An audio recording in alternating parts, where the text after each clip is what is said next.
Gentlemen, your masterclass for men this month is called Bold Assertiveness Earns Respect. Now listen, the one key differentiator between men who experience a pattern of success and those who don't is they stand up and claim what's theirs rather than being passive.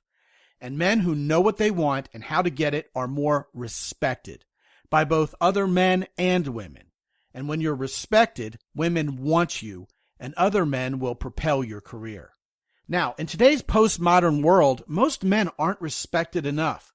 And the most valid respect is that which is earned, not commanded. The best news is you have full control over the amount of respect you gain. It's all up to you. And in this month's masterclass for men, you'll emerge into a whole new future where you'll get what you want, you're more assertive in the best way possible, and the woman in your life and those you love thank you for it. It all goes down this coming Wednesday, May 25th at 8 p.m. Eastern Daylight Time. That's GMT -4. Go to mountaintopodcast.com/masterclass to claim your ticket. And if you're listening to this show after the live event has taken place, no worries. The masterclass will be available in full HD video and or audio versions. And yes, you still get to ask your questions to me personally. That's all included for you. So I'll see you at the masterclass on Wednesday, May 25th. Plan on being a first-string starter in a whole new world where most men only watch from the sidelines. mountaintopodcast.com/masterclass.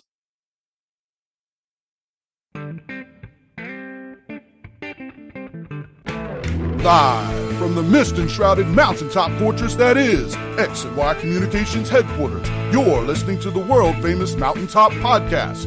And now, here's your host, Scot McKay.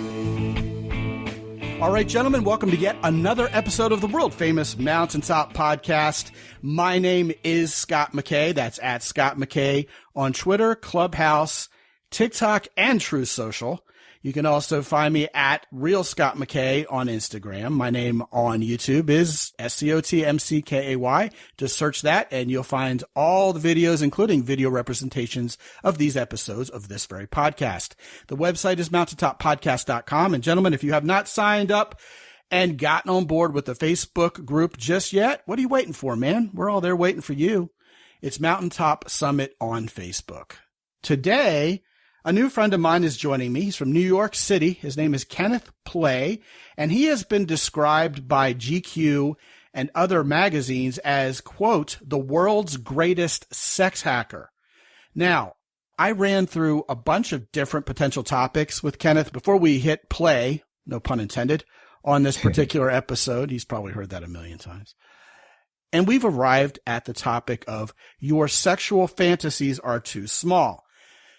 How I arrived at that topic after a very brief discussion with Kenneth is, well, this guy's out there living these sexual fantasies in real life with the videos to prove it. If you're brave enough, I will post a link at great peril to my own domain on the show notes page for this. But we're going to talk about pretty much everything under the sun that's amazing and incredible and beyond your wildest dreams related to sexual fantasies and the like, including those of women in particular, which is, you know, I'm betting a large part of the reason why you guys downloaded and listened to this show to begin with. Kenneth Play, the sex hacker from New York City. Welcome, man. I'm so excited to be on today. Well, I tell you what, at even a visceral level, it's exciting to have you on because this is one of those subjects that doesn't get talked about enough. And I'm suspecting one of the reasons for that is, well, I'm guessing the reasons for that, well, might be twofold. First of all, people don't know what to ask. Second of all, they're just not brave enough to say it. Is that kind of on the right track, you think? Yeah, I mean, there's so much stigma and shame when men want to improve their sexuality and their sexual performance. And not like other domains. You could ask another guy, hey, you know, what is your workout like? What kind of protein powder you use? You just never ask another guy, so how do you fuck? You know? So I love to change that culture because it's totally a skill acquisition game. Yeah, it's interesting. Guys will brag about the chicks they're bagging before they're married. And then once they get married, we don't ever want to talk about our sex lives with our wives. And no matter what our relationship status is, we don't talk about how we're doing it, We may talk about how well she responded to us or how many orgasms she had, but we don't like trade techniques like we would trade baseball cards or anything like that. That just feels sort of anti-masculine for some unknown reason, right? Yep. Yeah. What's behind that? Why do we feel like that? What's the psychology, do you think? I think when it comes to your sexual ability, we only defer to how big your cock is, how long you could last, and, you know, how hard is your dick. We don't talk about how much pleasure we could give. And most of the time, the bragging and boasting is not true. Like, I mean, I work in this female pleasure sexuality domain for a while, and the orgasm and pleasure gap is so great. So most women are quite dissatisfied, and that's the reality. And very few women are super satisfied with a very selected, maybe, 5 to 10% of the population. So it's just such an advantage to be amazing in bed. And it's definitely a skill, like I said in the beginning, is about learning how female eroticism work, how pleasure work, how orgasm work. And once you understand it, it's like being Michael Jordan on a basketball court or being Gordon Ramsay in the kitchen. So it's just a domain expertise that you acquire. Yeah, well, for starters, I'm not really all that sure men talk about their penis size or how many times they made her come anyway, even their own sexual performance at that visceral, almost banal level. I don't even think men talk about that. It's just something that if we have any interest in learning about it at all, it's a lot like porn usage. It'll happen behind closed doors. Just like men don't go around sharing their favorite porn actresses with each other because there's just so much shame and guilt surrounding it. And one of the fascinating thoughts that came to mind as you were saying what you just did, Kenneth, is it probably is that shame and guilt over not really satisfying women that causes us to be overprotective about talking about it. And if we do start talking about it, we overblow it and boast. And, it starts becoming sort of analogous to guys who are truly wealthy towards guys who are players. The guys who are truly wealthy don't talk about their money. They conceal that conversation because they know as soon as they start talking about their wealth, everybody's going to come for it and everybody's going to lose respect for them. Whereas guys were saying, hey, look at my gold chain and this, that, and the other. I used to know a guy who had a wallet and he would open it and flash it to people and he had 6 gold cards inside back in the 90s. And all I could think of was debt, not wealth. What's this guy doing with 6 of them, And people who are flashy about that sort of thing tend to be the ones who really aren't experiencing it in real life. And yet, just like you said, Kenneth, if you can actually really satisfy a woman, it's like a rare cataclysmic event to her. She becomes almost, I'm not even sure almost is even necessary in this sentence that's forthcoming. She becomes addicted to you. She's like, wow, you are the best I've ever had. And it's not even hard. Yeah. And it's also women talk about it. Men don't talk about it. Women talk to each other about their sexual satisfaction and pleasure, especially in a more hookup, not a long-term relationship. If they're really struggling in their long-term relationship sexually, they tell their best girlfriend. But casually bragging or it's just saying, oh, he was terrible, that happens all the time. Yeah. So you do have a reputation if you're in a sort of a friend social group. Now, I have to tell you, Kenneth, usually around here, we don't go into a whole lot of backstory with our guests because, frankly, we don't care. We just want to know what's in it for us as listeners. What is it you're bringing to the table that's going to make us a better man, make us better in the bedroom, make us better with women, etc. But I think a lot of guys are probably asking, like I certainly did, what makes you, Kenneth Play, qualified to talk about something like this? And I think it would be beneficial for you to share a little bit about not only how you got here, but what you have going on right now. Help us dream a little. Go ahead. I give you a shorter version of that. So I'm probably the world's most unlikely sex educator making adult content online.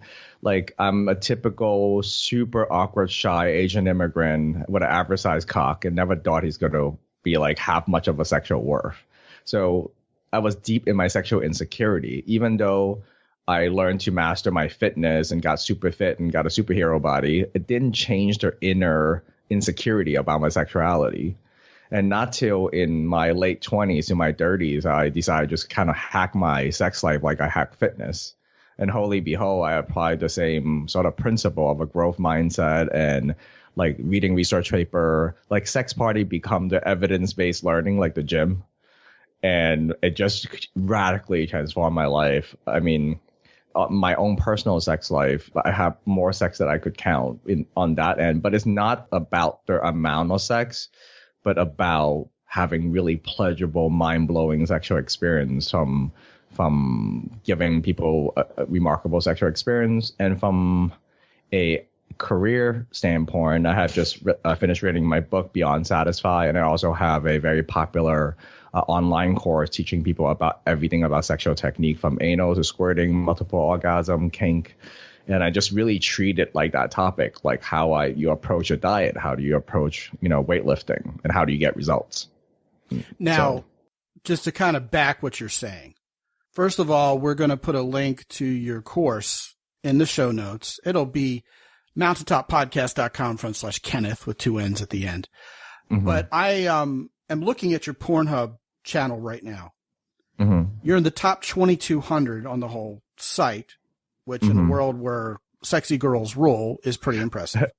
Thanks. 16.5 million video views, 23,500 subscribers. And yes, that is absolutely you playing with a bunch of girls. Now, there are guys listening to this who aren't so big on porn, don't think real men use porn, et cetera, et cetera. We're not going to be judgmental on this show about anything like that, because the point of this show is sexual fantasy. And my entire purpose in bringing all of this up is A, you're doing what you say you're doing. And B, you're doing things a lot of guys can really only dream about, and you have the videos to prove it. So that gives you the street cred you need. And you're teaching it. So that's all very good. You mentioned being Asian and having an average sized cock, and you freely talk about some of the stereotypes that really lots of different men experience. Shorter guys, guys of different races, but definitely Asian guys sometimes have insecurities that other guys may not.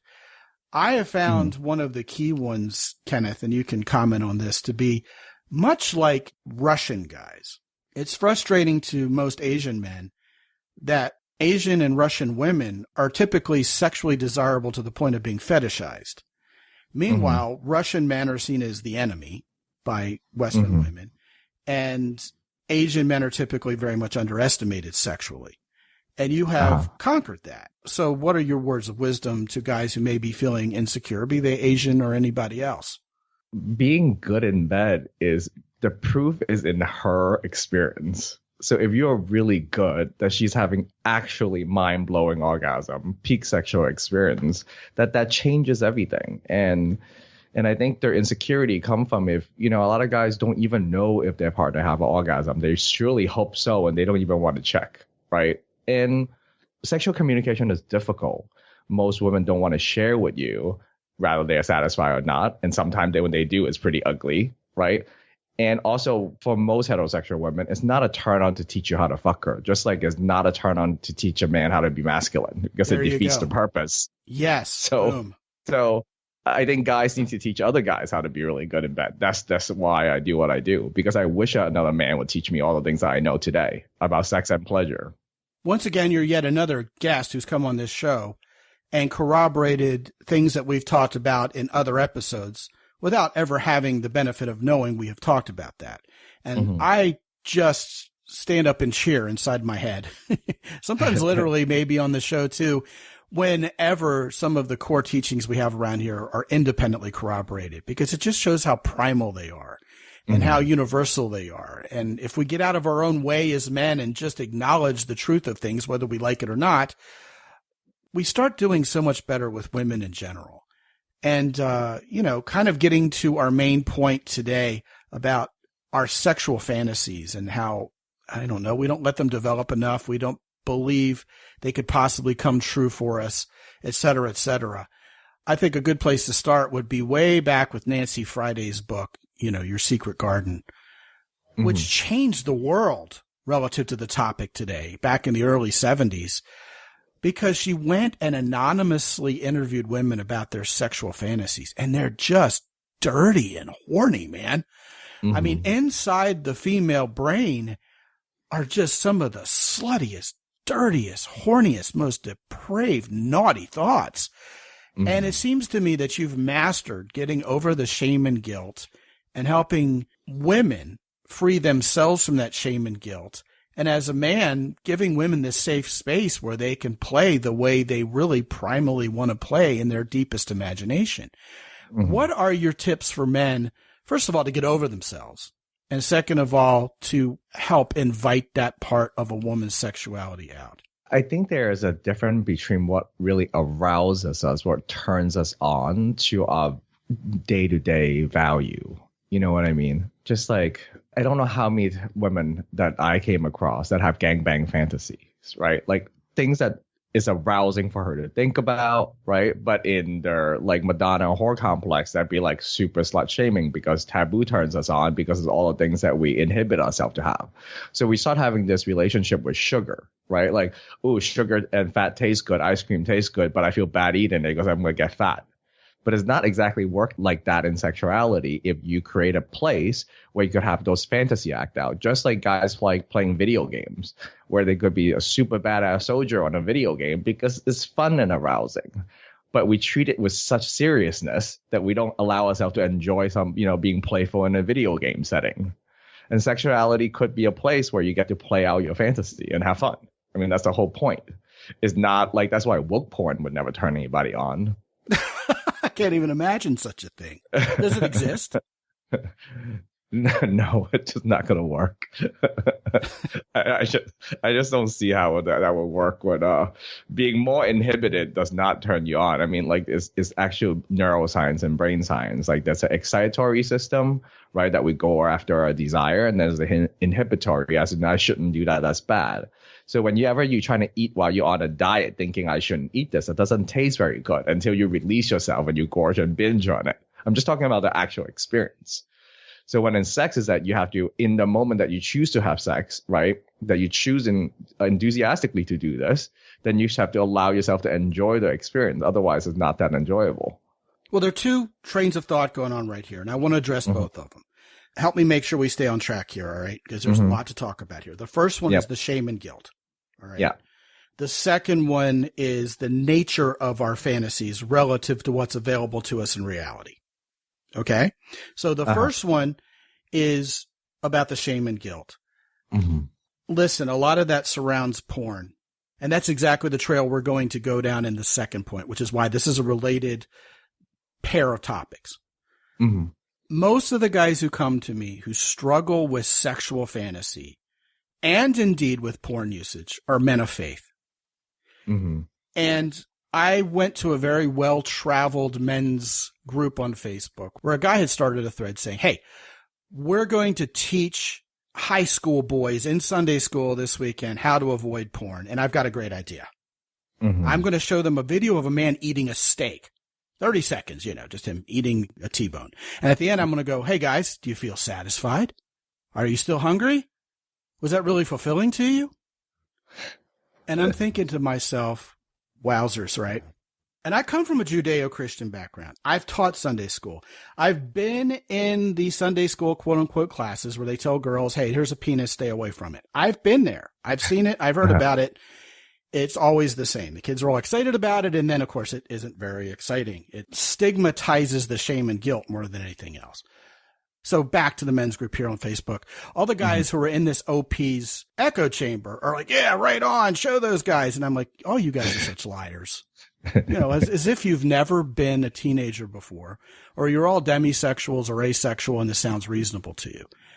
And I've been at this a long time. I've decided what I believe, and I can defend it. Mm-hmm. So against my better judgment, I've responded to the thread very, very politely. I said, hey, just make sure you prepare yourself for the smart-ass kid who raises his hand and goes, so what you're trying to tell me is instead of watching a guy eat the steak, I should go out and bang as many chicks as I can right now so that I can actually be full and satisfied, right? Either that, or do you want me to starve until I'm married someday? And, of course, nobody wanted to approach my point and deal with it. But I'm exactly right on the money. If you tell a bunch of kids, hey, don't watch porn because you're just not supposed to, it's not going to fulfill you, it's not going to do anything else, they're going to say, well, what is fulfilling? And then they're going to say abstinence, and you don't even need to masturbate, the sin of onin or whatever. It's just unreasonable. And the fact of the matter is, not only did that same all-powerful, omniscient God create our sexuality and make us horny, that sexuality is the secret to our procreation. Therefore, we actually are sex. I heard another sex expert say that one time and was very convincing about it. And yet somehow we think we're supposed to fight this urge, or we're less of a man, or we have a big problem. And here is what I think is the real problem.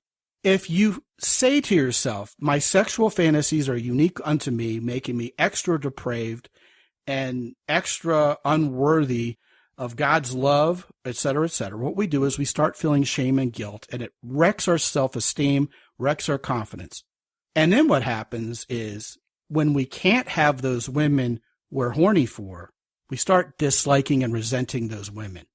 And that's where you get the red pill guys, that's where you get the MGTOW guys, this division between men and women, which they'll blame on porn.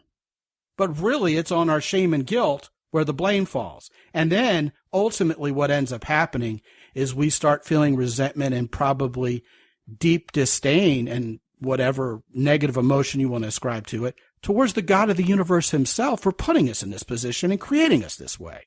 And I just don't see anything good that comes from it. Now, no.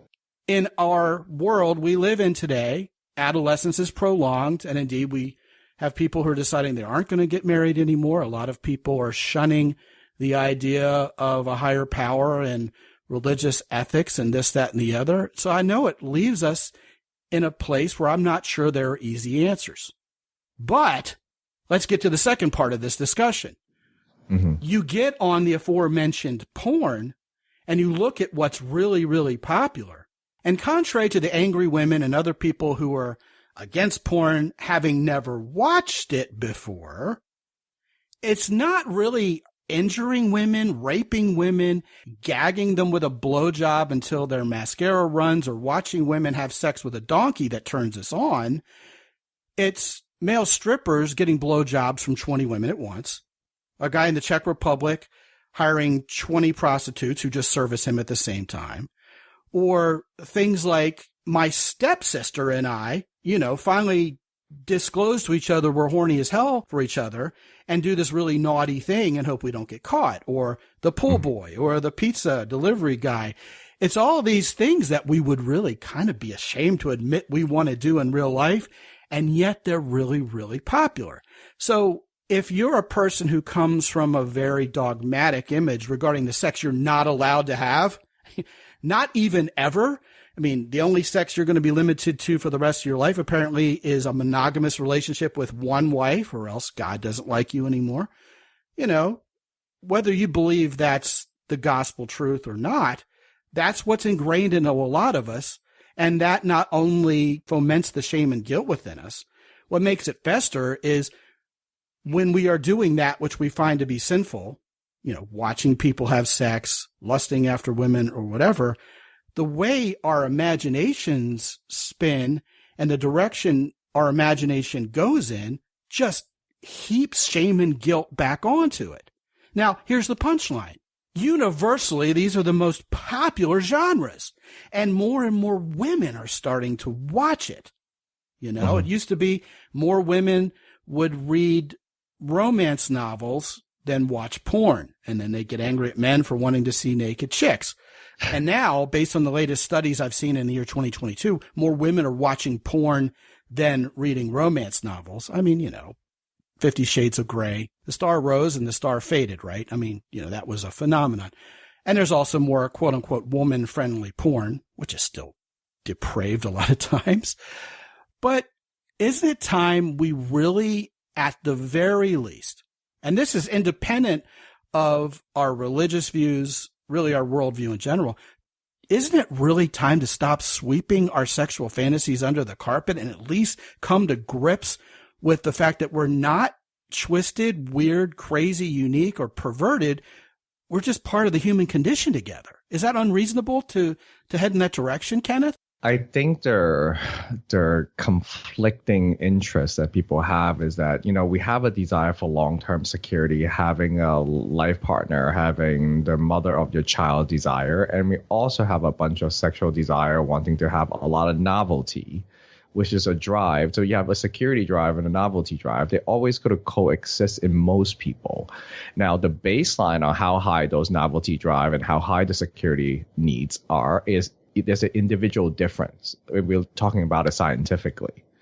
But you will have two conflicting needs, just like a woman in a traditional hetero sense. A woman want to secure a man who's going to be invest in her, is going to protect her, is going to take care of her, is going to be a great father, and she also want to bang the rock star.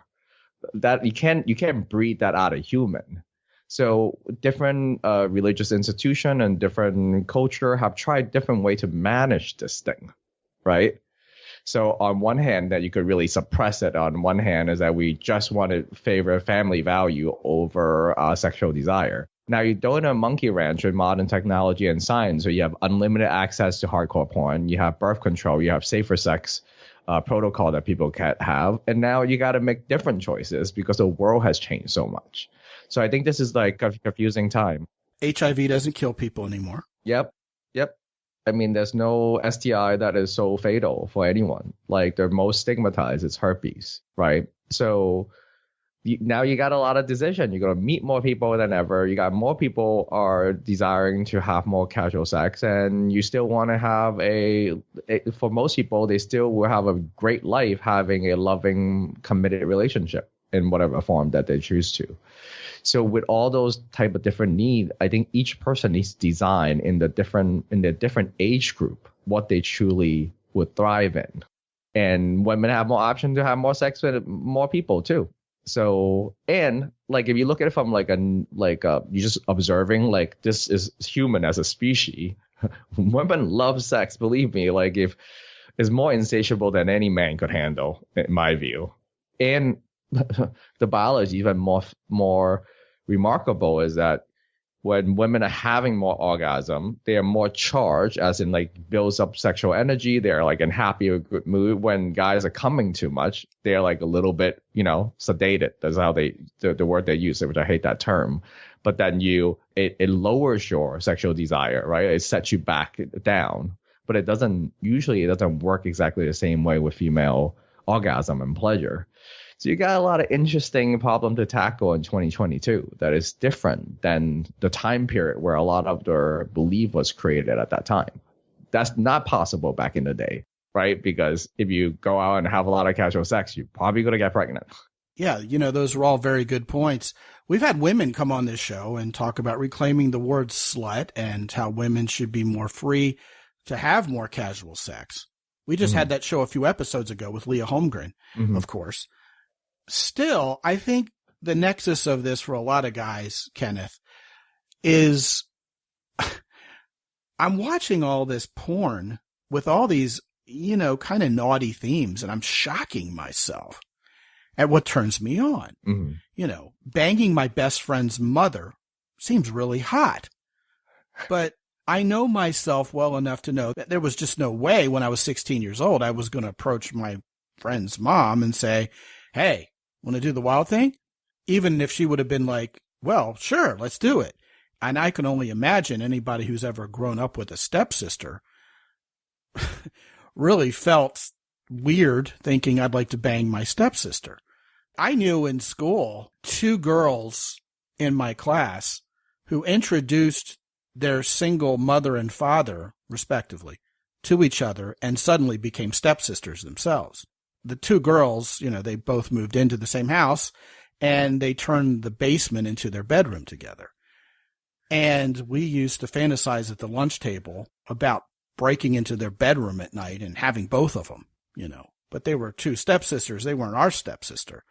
And, I'm thinking one of us probably did. He just was real quiet about it because that's how you get a lot of sex in high school, is you shut up. But probably where the rubber meets the road here is it seems really amazing that we would go to the Czech Republic, hire 20 prostitutes and have them all services. But if we were ever in that position in real life, we'd probably freak out and not even be able to get a hard on. We'd probably just I see it all the be time. overwhelmed. Yeah, I'm sure. Yeah, I've heard about that. Yeah, porn. Every guy wants to be a porn star until he actually tries it and realizes this is really, really difficult with everybody watching. It's rather like how you can sit at home, armchair quarterbacking on a Sunday afternoon and watch your favorite quarterback throw an interception and go, you bum, my grandma could have made that throw. But you get on the field with the offensive line of the Houston Texans ready to kill you like a pack of wolves, and you'll drop the ball and run screaming and whimpering the other way is what you'll do. Exactly. So talk to us, all of us, about the common sexual fantasies men have, or maybe even the not so common ones, and how to actually prepare our minds and our bodies and our social lives, all of them, right?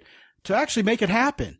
I think, first of all, the idea to have shame over your sexual desire, what arouses you, is a lost cause, because it's just like, when you're thinking about that Haagen-Dazs in your refrigerator, the whole pie, there's no nutritional value to it, but you still want to eat it.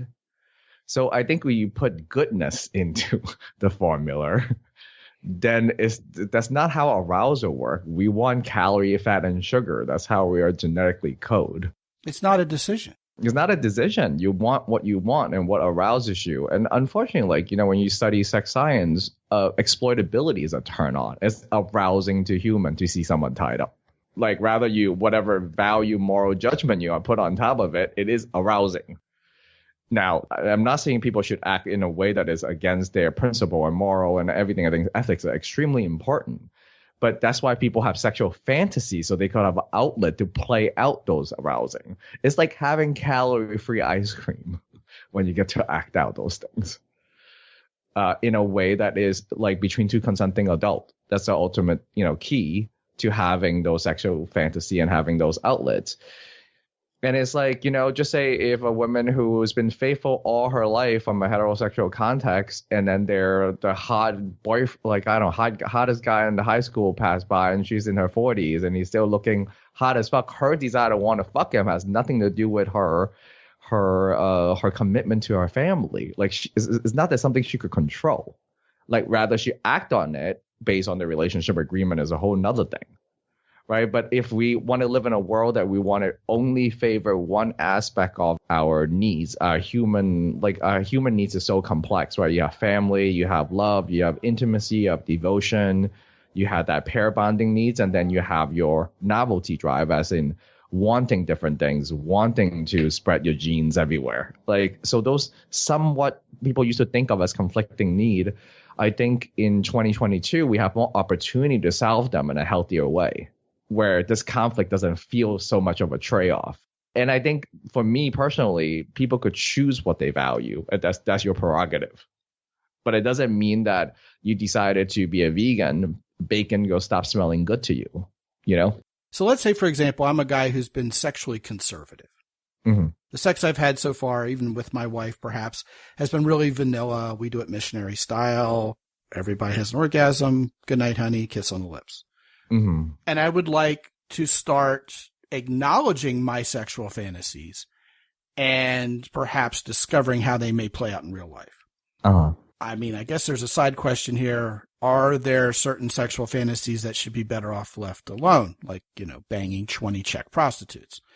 Well, perhaps. That doesn't happen in actual, Pornhub posts their data. The fantasy is usually more men and less women. Not usually 20 guys, one girl. That's very rare. And those video doesn't do that well. So we're not really genetic. That's the idea. But when it comes down to it, when you're outnumbered by so many women, it doesn't work as well for most heterosexual people. So you're saying most men would have the fantasy of 5 guys gangbanging one chick and having her enjoy it.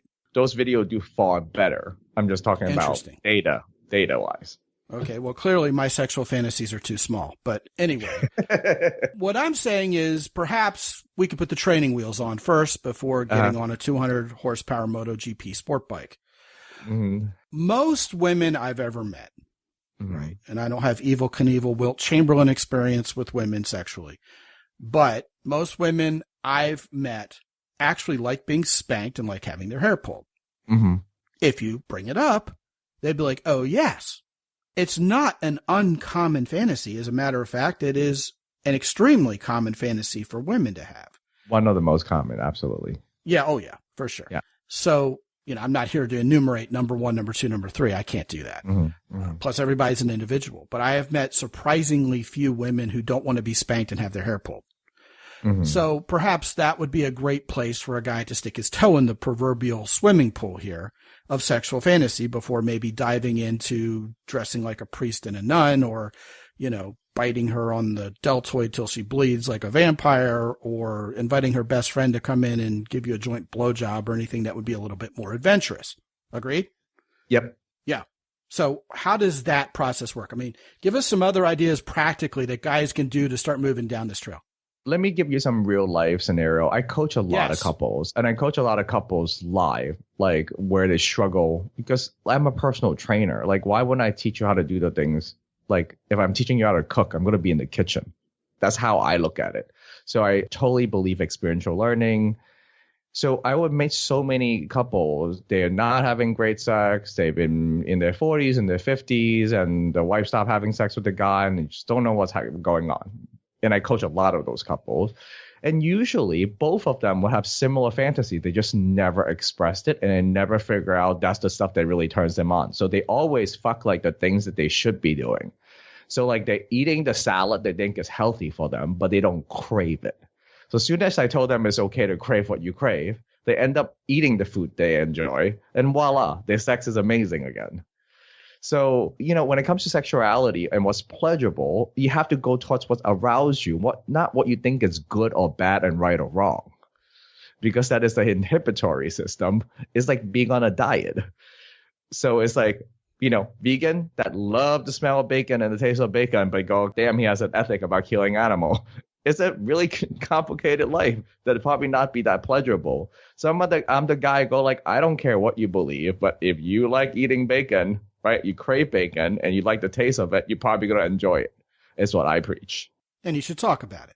Yeah, and you should have healthy ways to express it between two consenting adults. Very good. You got to play with the game that you actually enjoy playing. It's like telling a guy to love being an accountant when he hates it.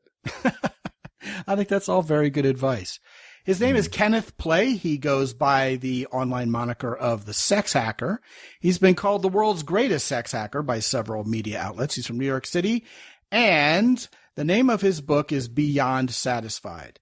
You can get a copy of his book by going to my Amazon influencer page, which is mountaintopodcast.com/Amazon. I'll put that at the top of the queue for you. If you want to find out about all things Kenneth Play, go to a special URL that I have set up for you, which is mountaintopodcast.com/Kenneth. Kenneth, just like we mentioned earlier in the show. There you will find his Beyond Satisfied book. You will find his Sex Hacker Pro video course that will help you be better in bed with the woman of your dreams, and all other sorts of things that he will have for you that are nice surprises at that particular website. Kenneth, thank you so much for joining us today and having this very essential discussion. Hopefully a lot of guys are feeling a little more freed up to be who they are sexually with the kind of women they really want to be with. Thank you. Thank you. And gentlemen, if you have not yet been to mountaintopodcast.com, we have a few new things up there for you. Listen, the guys from Keyport are back in full force. They just sent me a Keyport Pivot 2.0. It is anodized red with all the goodies on it. This is not your grandfather's Swiss Army knife. It does all sorts of things, including open my garage door. You guys are going to love this thing. Go to mountaintopodcast.com/Keyport and check it all out. Also, Jocko Willink's company, Origin in Maine, is still sponsoring the show, of course. I wear those fantastic bison boots and the Origin factory jeans regularly, made in the USA, and some of the highest quality product you will ever clothe yourself with. I think the jeans and the boots will outlast me. We mentioned protein powder earlier in this show. The vanilla milk protein powder from Origin Labs is the best you will ever try if you're a working out type of guy. If you're interested in Brazilian Jiu-Jitsu, they have the coolest, most stylish gis If you are interested in BJJ, you've probably already seen Origin Gis everywhere. It's time you got your very own.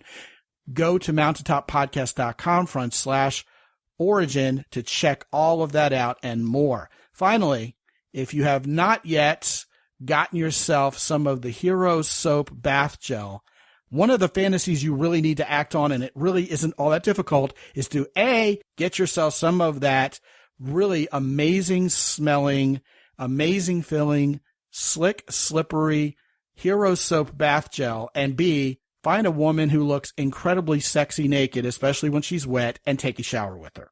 I promise you, this is an experience you need to add to your lifestyle. You can get 10% off your order when you go to mountaintoppodcast.com/herosoap by using the coupon code MOUNTAIN10, as you can when you visit Origin and Keyport.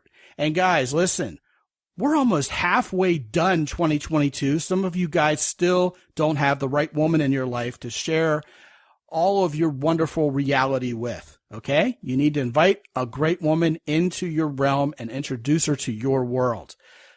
It is time to do that. How long are you going to wait? How long is it going to take for you to be the man you need to be to attract the kind of woman you've always deserved?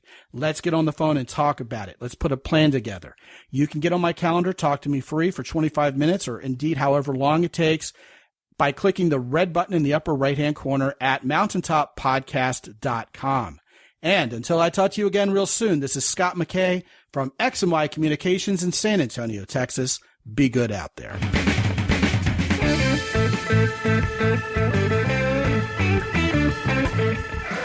The Mountaintop Podcast is produced by X&Y Communications. All rights reserved worldwide. Be sure to visit www.mountaintoppodcast.com for show notes. And while you're there, sign up for the free X&Y Communications newsletter for men. This is Ed Roy Odom speaking for the Mountaintop Podcast.